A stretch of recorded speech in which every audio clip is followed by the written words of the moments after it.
It'll be tomorrow. Nikita murmurs in a soft voice. Just those words are enough for me to know that what she's talking about. Yeah. In the end, we weren't able to do anything. No, you really were kind to Moikun. Why? You even gathered up the children to ask them questions. Well, that's all. You even went to see Mom today. Huh? I had a phone call from her. She gave her thanks for today. In what meeting exactly? Apparently she noticed after you went back. Maybe you'd come in order to encourage her somehow. You really were kind to Moikun. Still though, in the end I wasn't able to do anything. I was even the one who ended up being comforted. Well, no, I'm sure your encouragement reached her. That's exactly why she called me to thank you. But the situation hasn't changed. Once tomorrow arrives, the Furukawa Crown School will be over. It's not a problem just for Sane, because it's a decision everyone made from her together. Everyone's made for her together. Even those kids. That's why nothing can be done about it anymore. I hadn't gone to Sanai to encourage her. I just came to console her. And thus, with no means of opposition, the end came. The next day was the day of the final lesson. Forced myself to run over there, wanting to at least attend the final day. Young man wearing a suit is standing there. The teacher of the new crown school, also Sanae-san's former student. Tamura-kun. Sanae-san calls his name. Yeah. Alright, well, please take care of these children from now on. Yes, even if it's the last thing I do. That's a little exaggerated. Haha, true. I'm just a little nervous since I'm taking over your student, Sanae. You don't have to be so nervous. You've already become a splendid teacher, Tamura-kun. No, I still have a long, long way to go. But having you say that to me makes me want to try even harder. Please do your best. Over her feet are the kids. I think I'm about to cry. You're gonna get Sanae-sensei worried again if you cry right now. You've gotta continue smiling until the end so she can hand us over freely. Just like always, alright? Are you really adults in disguise? I hear a loud sniffling sound behind me. This is such a sad farewell. Don't go crying when even these brats are managing to hold it in. But what reason do they have to put up with it in a grown-up like? What reason do they have to put up with it if a grown-up like you is gonna cry anyway? Okay, I'll endure. Furukawa-san, you've always been such a help to the children. Parents of the children take turns giving Sanae-san their gratitude. No, I had fun doing it. And thus, time to part finally arrives. Well then, take care everyone. Sanae-san would often be brought to tears by the old man's sharp tongue, but right now she's smiling through it all. That's just who Sanae-san is. So like her, so hurts just watching it. I wish she could say something more selfish, no matter how awkward. Change my mind, I want to keep teaching these kids myself. I wish she could just stand tall and say something like that. I'm sure nobody could find fault at her if she did. But if things could become such that someone like me would be necessary anymore, I think that'd be best. You're wrong, Sanae. I wasn't even able to put it into words, but even I can see that's wrong. The kids are taken away from her. They follow after their new teacher. Everyone's keeping silence, trying to feign calmness. Sanae-san was waving her hand the whole time, and thus, once she realized the kids won't be coming back, Sanae-san cries. She hides her eyes behind her hands and cries like a schoolgirl. Mom, even before Ken, the old man comes up to her, and he puts his hand on Sanae-san's trembling shoulders. Sanae, I think you're wrong. Deciding what's best isn't something for others to do for you. Why don't you just decide for yourself? The old man managed to put what I felt in words. I knew it. He really was the only one who understood her. It doesn't matter how awkward. Why don't you just continue pushing on? And whenever you collapse or something, you can just take a breather for a bit. Shouldn't that be alright? Shouldn't that be all there is to it? Does it really matter if the Furukawa school is that kind of school? Come on, shout. Just be selfish. Tell them you want them to come with you. Okay. That's what you want to do, right? Yes. That's what I want. Sanae-san responds clearly. Alright, go then. The old man pushes on her back as she staggers a bit. Once she has her feet firmly on the ground, she immediately goes running, right after the brats. Everyone, she yells. All of them look back. Furukawa-sensei, is something the matter? You can do it, Sanae-san. You can do it, Mom. Shout after her the very moment it counts, just to push her back a little bit more. The thing is, I'm gonna say something selfish right now. Yes, I want to continue teaching these children. I want to continue being their teacher. It may be an unshapely school. It may be a teacher who occasionally shows signs of being tired, but I want this despite all that. I want to be their teacher despite all that. That's what I want. That's what's the most important for me. So please, come back with me. Said it all. Parents are baffled. However, the children, despite them being such rebellious brats earlier, right now they're good little kids. They come running over to Sanae almost as if racing to see who can get there first. Sanae-sensei, it really is all alright for us to keep causing you trouble. You don't cause me trouble or anything. It's something I'm asking you. Is it really alright for you that teacher's a little Is it alright for you that teacher's a little selfish here? Of course. Hey, Sanae-sensei is the best. I think I'm about to fall for her. Are you happy? Sanae Boombaye. Bomby.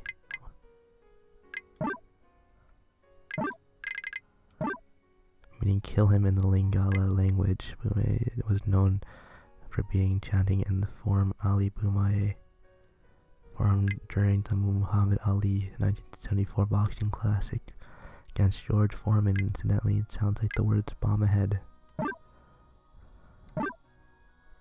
Everyone cries out in delight in their own way, jumping up and down and around Sanae.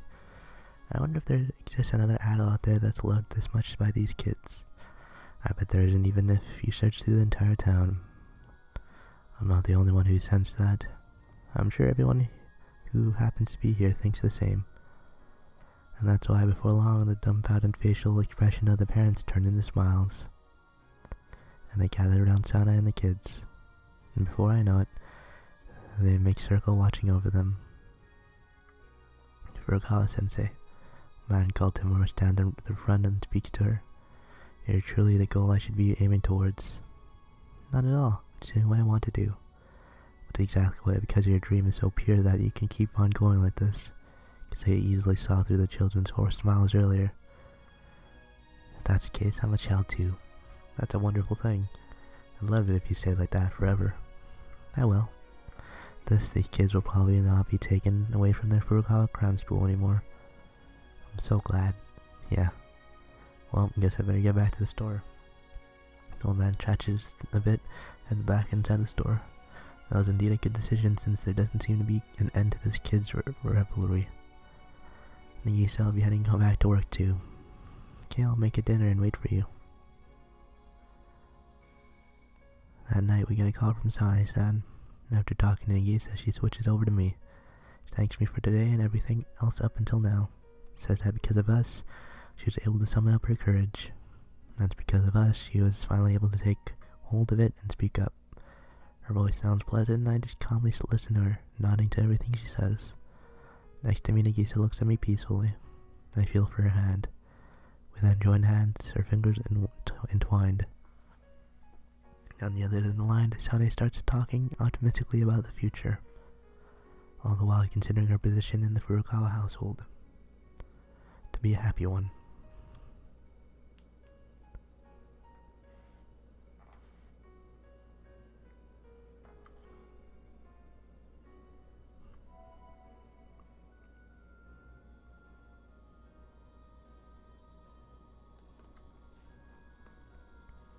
But not before I experienced many more hectic days.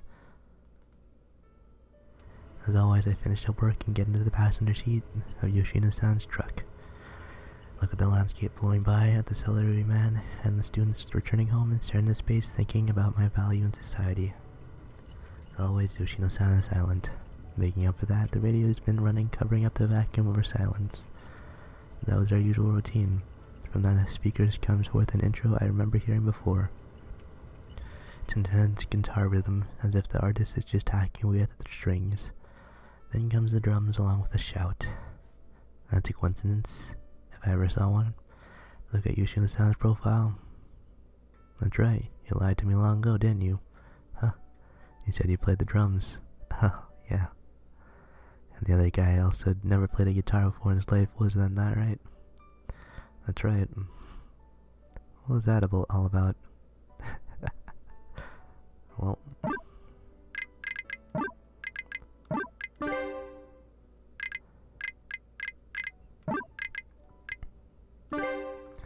It's probably just as you think. He was in Skater. Yeah, his little sister was her fan apparently. But I also started to like you so much that I even bought your CD after that. Why am I making an excuse here?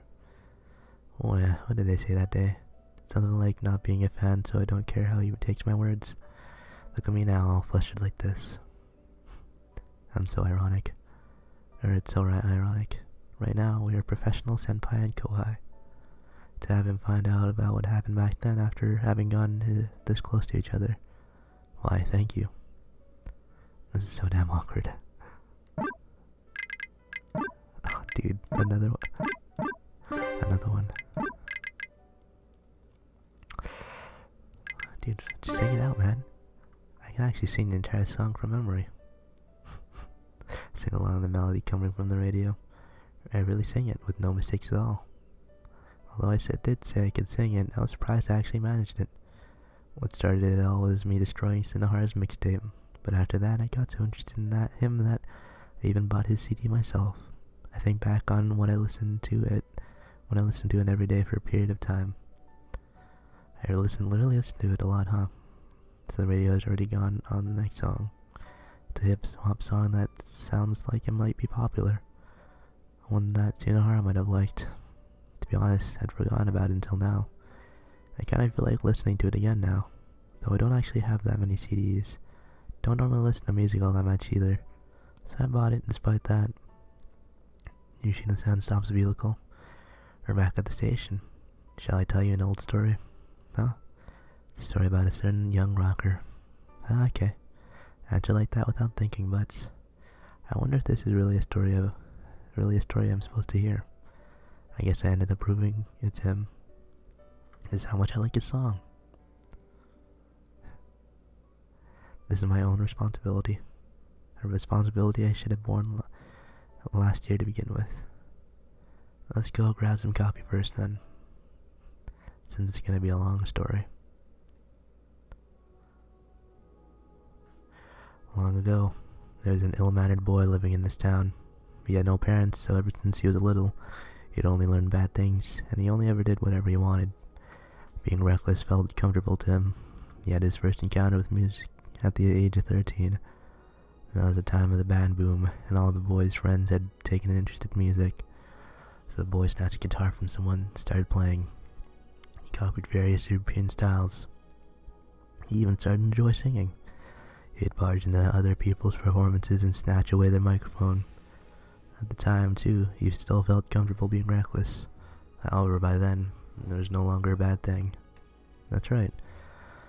That was simply what rock was. Shouting, breaking things, jumping in a sea of people. No matter what he did, all the boy's recklessness would be tolerated there. If he could just live his life holding on to that, he could start living without being talked about behind his back anymore. And of course, he'd occasionally let loose as well. However, the people around him only laughed whenever he did. Even when he entered high school, the time where everyone thinks solely about entering university. The boy was immersed in music. I'll make my living off my music, that's what he thought. And that was the only thing on his mind. Because if he did anything other than music, he would lose his footing in life. Even if he himself would never consider himself as having lost his footing, society would still reproach him from having do so. They would think of what he did as wrong and try to correct him. If he did do music, there wouldn't be anyone around him to laugh. That's why, at the end of the second year, the boy had made up his mind. At the start of this third year, he had an encounter. It was with a female teacher who had recently started working at the school. The boy was singing and playing guitar in an empty classroom, not caring about what people thought about him. When she walked in like a stray child, she applauded for him and said she was really good. He'd been singing a love song. The lyrics were just embarrassing, but the woman sincerely understood their meaning. Even after that, Sue continued talking about the song. Then people started calling her via the PA. She finally remembered she'd actually been on her way to the next class. She seemed wise, but she was actually quite clumsy. After that, the boy and the woman talked to each other many times. Female classmates all laughed at him, saying that there's no way he could make a living off his music.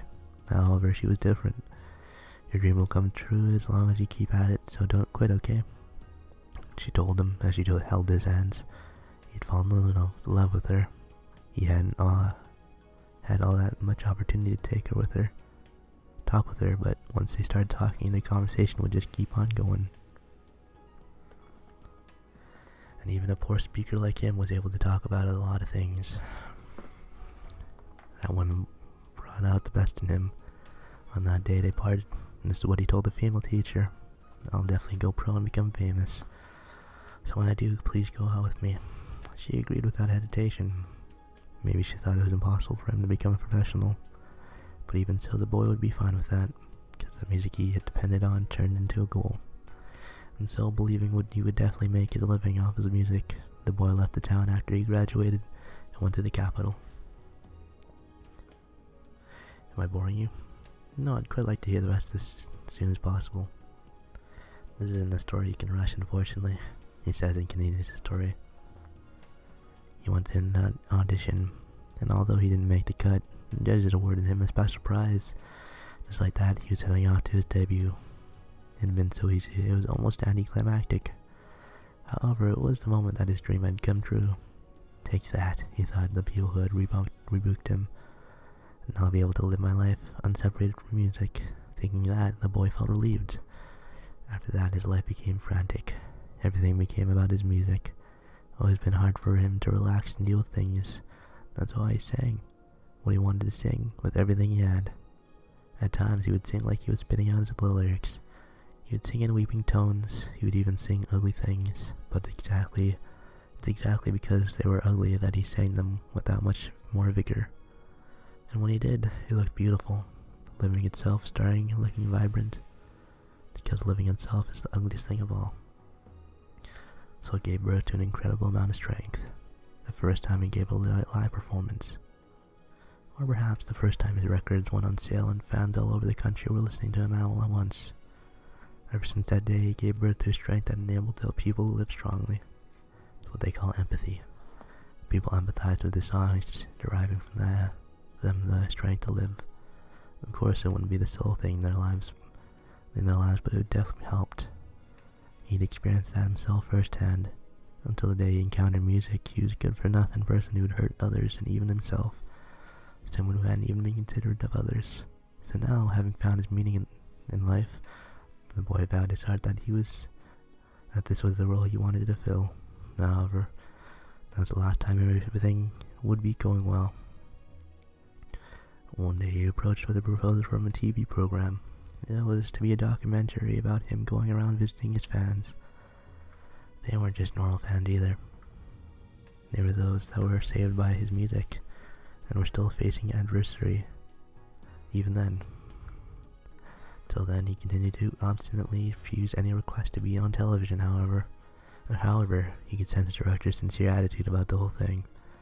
And more than anything, he figured it would be best for his future to be if he interacted with his fans. And thus, filming started. He'd gotten an idea of what it would be like from letters, but the scene in front of his eyes was just overwhelming. It was even greater than he had imagined. He met people who had crumbled both their lives and their actual bodies. People who were truly using his songs as a crutch. He felt he was being relied upon. At the time, he realized that his words no longer belonged to him. However, he truly didn't understand at all. He didn't understand why it was that his song provided salvation in their hearts in the first place. After that, you'd still be looking at him as a crutch. Just how he was supposed to respond to that. The music he had composed up until now then up until then, had always been solely for himself. A place where he wouldn't be reproved for doing what he himself wanted. That was all the music the world had been for him.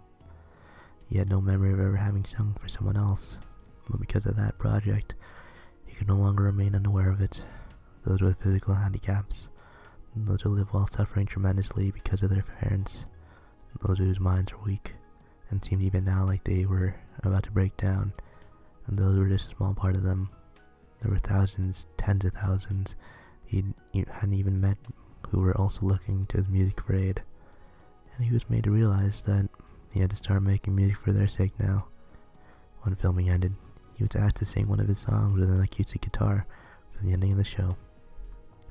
But his hands were shaking at that point, he couldn't play properly. They had to change the program's ending to a scene of him walking, with the CD playing in the background. And then, after filming ended, he was unable to compose music anymore.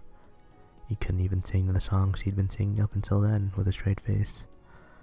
Now that he knew the truth, he could only ridicule himself for the shallow songs he had written up until then. Reality is something far, far more overwhelming. All he knew was a superficial nonsense at best. He had just been trying to act cool. He continued distressing himself over this. He couldn't sing, he couldn't write songs. The record company told him to take a break for a while. He'd been frantically recording songs and doing performances ever since he had made his debut after all. So it was only natural for he was tired. He spent his time in idleness, not even enjoying the rare break from work. About half a year had passed. One of the people he'd met via the program committed a crime. A big crime, one that cannot ever be undone. A face he recognized was displayed on TV. He thought it was all his fault. All because he let himself come to a stop. He simply had to go on. He had to keep on going for the sake of those that needed him. Thinking that, he grabbed his guitar and started singing again. Probably from there that he started running himself to ruin. He probably became unable to distinguish what he was singing from reality. He had reached the point where he started living a life of ideals, fixated on the idea that he thought was what everyone needed. Even he didn't really understand what he was singing these things, but he shook off his doubts and continued singing. It was a battle. As he continued fighting, he continued making enemies. He continued bellowing. He continued verbally assaulting them toward the enemy he himself was continuing to create. In the end, his ideals and lip service simply didn't stand a chance to them anymore. In order to mow them down, he had no other choice but to strike out at reality itself, because there's nothing more pitiful than the reality he was facing at the moment. As a result, his songs deviated from ideals and instead became something degenerate. They no longer granted hope or courage, just the bitterness of reality. He even stopped singing his love songs. They were unsightly. Whenever he was about to sing, he'd get sick to his stomach. All of it was hypocrisy. He was projecting a false image. He couldn't even understand himself anymore. His lyrics became inconsistent. Once he got his second line, he already contradicted his first. He even said that if you want to live, then you should die. It was just abnormal. All that was left was his pretenses to come falling down. He was supposed to just sing whatever he wanted to sing. It had been hopeless to try to sing just to save other people.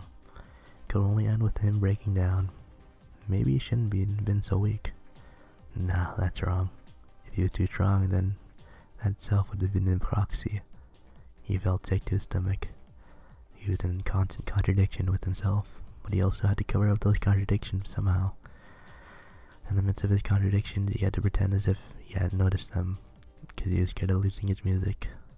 Music was the only thing he had, and to protect that, he turned to drugs. He was already in complete contradiction now. The music had deepened on so people wouldn't hold him in contempt.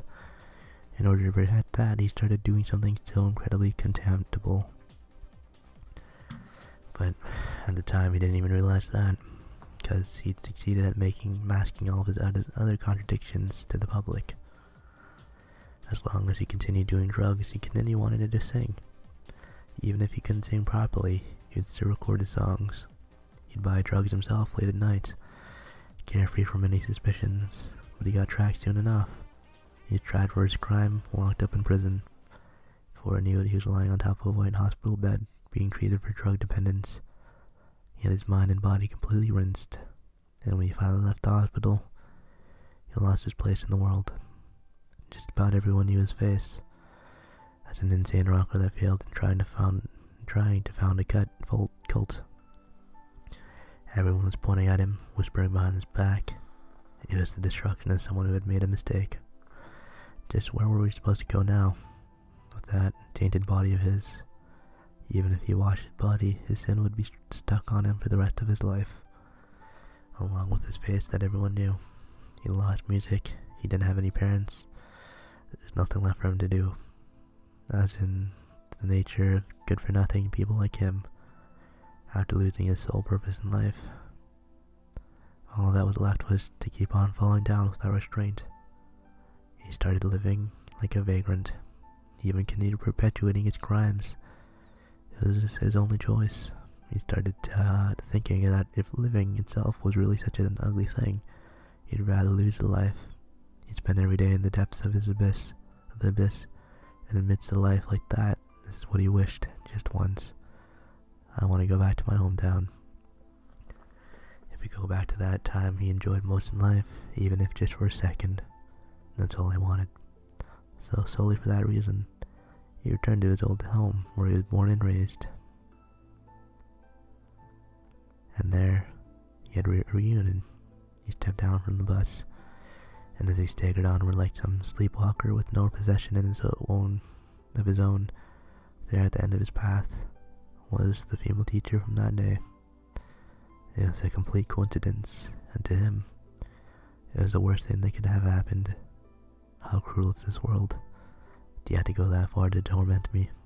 Right in front of the person I professed my dreams to. I committed these crimes, destroyed my dreams. Just why did you have to appear? Does this town hate me? Is that how heavy my crimes are? That you have to smash my mind in bits like this? Really? I just wanted to end it all. That's what he thought. But the person just continued smiling at him gently.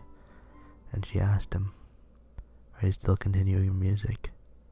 Your dream will come true as long as you keep at it, so don't quit, okay?" Hearing those words, he cried. The tears continued spilling out one after another. They wouldn't stop. He sobbed, continued crying like a child. Even now, this town is the same as before. Same as when he was still following his dreams. It was the same as when he was a boy. He was gentle.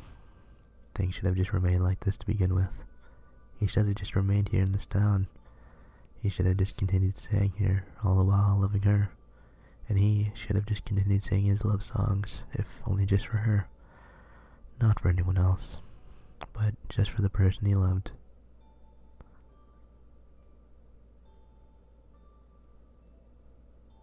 Yoshino-san lowers his head. His bangs fall over his face, hiding his expression from me. Hungry. Huh? I'm pretty hungry, he says and looks up. The same Yoshino-san as always.